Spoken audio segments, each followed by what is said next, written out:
ప్రజావాణికి స్వాగతం. ఈ కథనాన్ని మీకు అందిస్తున్నది మణి శర్మ.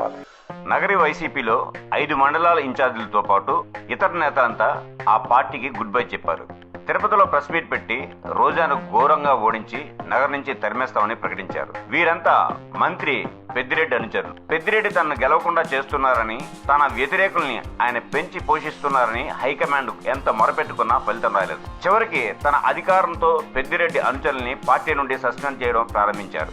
దీంతో వారు మండిపోయి పార్టీకి గుడ్ బై చెప్పారు. వరుసగా 2 సార్లు గెలిచిన రోజా ఒకసారి 1000 ఓట్లు, మరోసారి 2000 ఓట్లతో మాత్రమే గెలిచారు.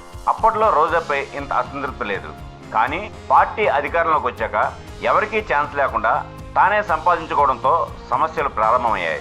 చివరికి లోకల్ పోలీసులో కూడా డబ్బులు తీసుకుని టిక్కెట్లు ఇవ్వడంతో అందరూ వ్యతిరేకమయ్యారు. 5 మండలాల్లో రోజాకు ఫ్లెక్సీ పెట్టే నేత కూడా లేరు.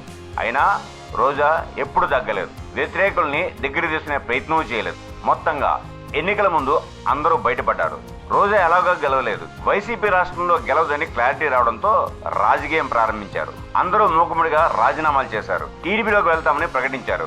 రోజా మాత్రం ఇప్పటికీ చేయగలిగింది ఏమీ లేదని, పథకాల లబ్ధిదారులు పార్టీలతో సంబంధం లేకుండా ఓటేస్తారని ఆశపడుతున్నారు.